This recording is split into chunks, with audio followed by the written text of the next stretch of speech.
Though I'm slowing down with toys and actually CBing, ain't been feeling great. Plus, dealing with some CBers, just tired of it. But anyway, I got this latest toy off eBay quite a while ago. Even when I got it, they didn't pack it very well. Just put some wrapping paper around it in a too small box, but it survived for the most part. Cover was bent up just a tad, and other than that, it's okay.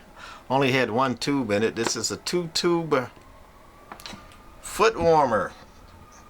Already did a one on a 3-tube, and I called it the no-name foot warmer type because looked like the same amplifier, except this one's a little bit smaller than a 2-tuber. And like I say, I did a previous video quite a while ago on a 3-tuber I had got rid of the 3-tuber because I said, hey, these amps scare me a little bit since they are transformerless. That's why they can get this tube amp in such a little box. No transformer whatsoever. What goes over here is the quintupler power supply board. And then your 2 tubes, even though one is missing here. Broken parasitics, but all in all. And tubes mounted on a board horizontally. I don't like tubes mounted on a board. I don't like tubes mounted horizontally. I don't care for the transformerless design. However, you get what you pay for. Like I said, I bought this quite a while. Even though I'm slowing down, just doing me. No time to do others. I do have a few projects that I do have for others that I'm real behind on, and sorry about that, but we'll be getting to it. We're kind of back in action, I guess, for the most part, and again, we're slowing down on buying new stuff. We had this a while, and just slowing down, slowly pulling out of this CB. We'll still do a video from time to time on my channel here. But starting to do me. But anyway, back to this guy. This is the power supply board out of this guy. And basically a few diodes. A couple over here. A couple over there. And all of those diodes are in series. And then you see 9 caps on this thing. And these caps are arranged.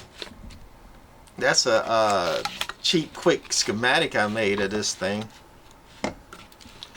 Basically, your AC comes right in through a fuse, through the power switch, and over into the power supply board here, into the negative side of this capacitor, and the other AC right here goes at the bottom of this diode and into these 2 capacitors. I just numbered the capacitors, so it makes it easier for me to deal with who's who and what's what, with the thing. This is underneath equalizing bleeder resistors here.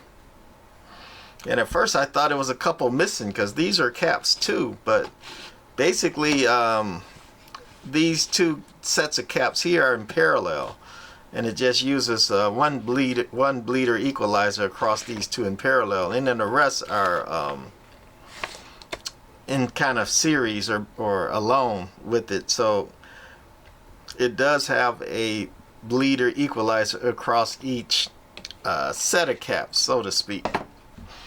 But anyway, AC comes in, fuse, power switch, and then you got mid-high voltage out over here and high voltage out of here, and that's all it does. No transformer whatsoever. Even for the filament and the low voltage, it uses somebody else put that there, 30 kD 6 tubes, 2 of them, and then it uses some dropping resistors, and then you have the filament voltage going through the dropping resistors, the 30 kD 6, and also your low voltage is going to be in series with the filaments and all that, so they run that off the AC mains too. So that works. It's just not the safest thing. If you have a filament short, right, to ground, with no filament transformer, you're gonna have direct AC, going straight to ground. Kind of dangerous. Same with the high voltage.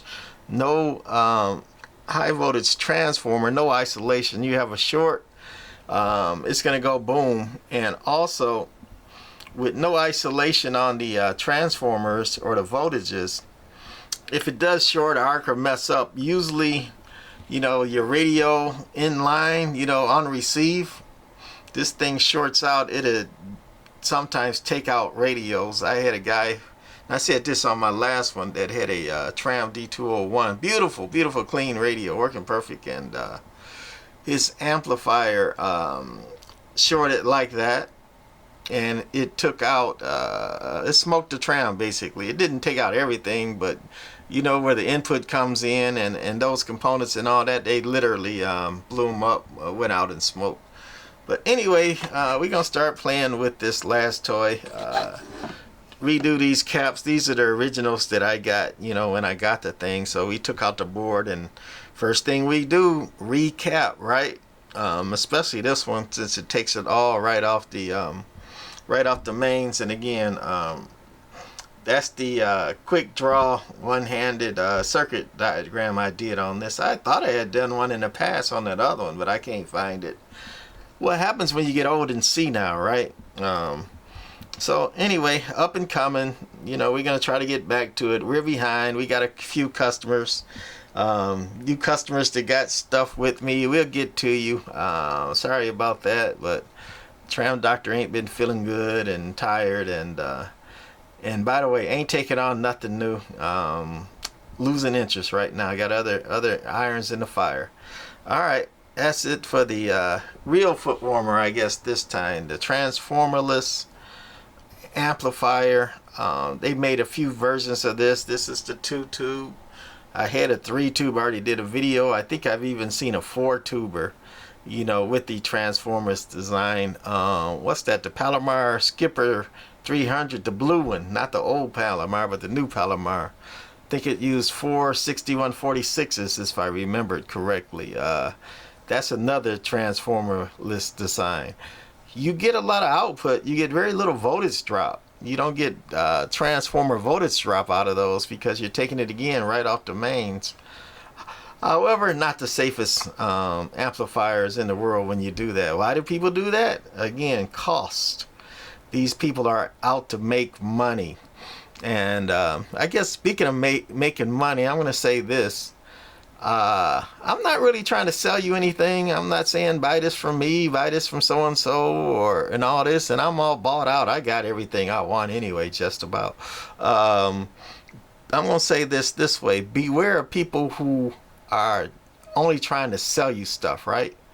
I'm gonna say 80-90% of the stuff I see out there that people are selling you is BS, snake oil, not the greatest thing. They're just selling you stuff to make money. And I had quite a few people say, they see other amplifier repair people out there on the internet and all that. Why don't they go through things and tell you how to fix stuff or try to help you out? Well, my thoughts on that again, and get mad if you want to. Why would somebody who makes their living fixing amplifiers or whatever, making their living fixing your stuff or selling you stuff, why would they help you fix your own, right? They shooting themselves in the foot. That's their living. They make money off of it. Again, I don't. I spend money on this stuff. So anyway, that's my thoughts on this. I guess ranting and raving, but this is the high gain Footwarmer Transformerless amplifier. First run through with the power supply board out. All right, that's it for this one. Bye.